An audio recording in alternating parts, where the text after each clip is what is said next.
పూరా లోకల్. ఇటీవల కాలంలో మీరు చూస్తే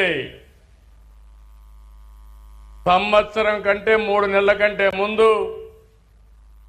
ఎవరికి ఆనందమే లేదు, బయట వచ్చే పనే లేదు.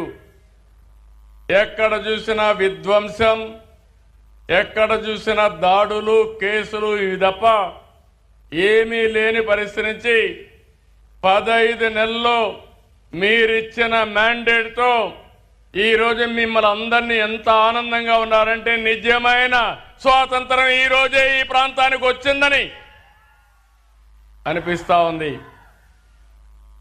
ఆ రోజు ఎన్నికలప్పుడు వచ్చాం, నేను మా మిత్రుడు పవన్ కళ్యాణ్ గారు,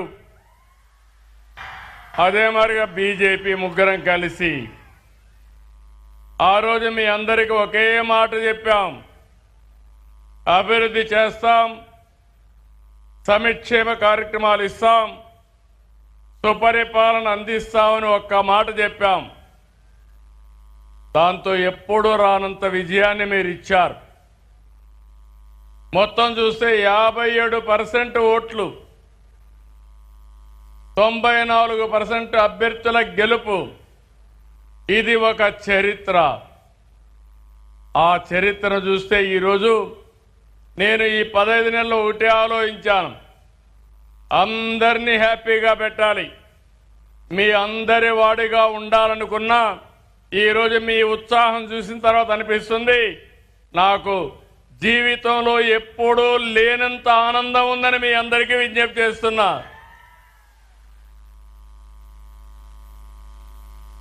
దుర్గమ్మ దసరా ఉత్సవాలు ఎంత బాగా జరుగుతున్నాయంటే నేను మా ఆడబిడ్డలకు స్త్రీ శక్తి కింద ఉచిత బస్సు ఇచ్చాను. ఎప్పుడూ రానంత మంది ఆడబిడ్డలందరూ వచ్చి దుర్గమ్మ తల్లిని దర్శనం చేసుకొని మొక్కులు తీర్చుకునే పరిస్థితికి వచ్చారు.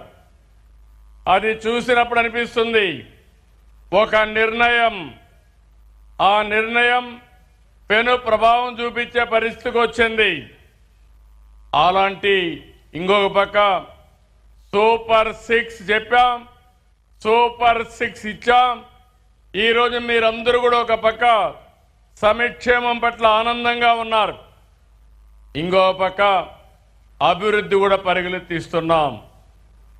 ఎప్పుడో మీరు ఒకసారి చూస్తే పోలవరం నుంచి పట్టిసీమ ద్వారా కృష్ణా డెల్టాకు నీళ్లు తీసుకొచ్చాం. ఇప్పటికి 10 సంవత్సరాలు పూర్తయింది. అదే ఆ రోజుగా తెలుగుదేశం పార్టీ అధికారం ఉండుంటే 2020 నాటికి పోలవరం పూర్తయి జాతికి అంకితం చేసేవాళ్ళం. దాన్ని అడ్డం పెట్టే పరిస్థితికి వచ్చారు, విధ్వంసం చేశారు. కానీ ఈరోజు మీ అందరికీ హామీ ఇస్తున్నాను, ఇంకా కృష్ణా జిల్లాకు నీటి కొరత చరిత్రలో ఎప్పుడూ ఉండదు, ఉండబోదని మరొకసారి విజ్ఞప్తి చేస్తున్నా. ఒక పక్క దుర్గమ్మ తల్లి ఆశీస్సులు, ఇంకో పక్క కృష్ణమ్మ పరవళ్లు దొక్కుతా ఉంది. అది చూస్తే కన్నుల పండుగ. 7 లక్షల క్యూసెక్స్ వాటర్ వస్తా ఉంది. ఇప్పటికే దగ్గర 1400 నుంచి 1500 టీఎంసీ నీళ్లు సముద్రానికి పోతున్నాయి.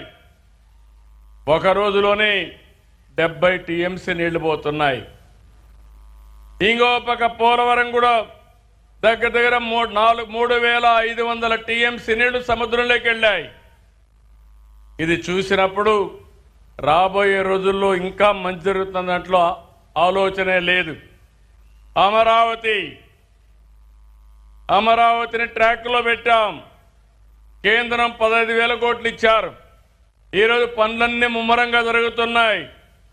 3 సంవత్సరాల్లో విజయవాడ నుంచి బయట పోయిన వాళ్ళు తిరిగి విజయవాడకు వస్తారని కూడా ఈ సందర్భంగా మీకు విజ్ఞప్తి చేస్తున్నా.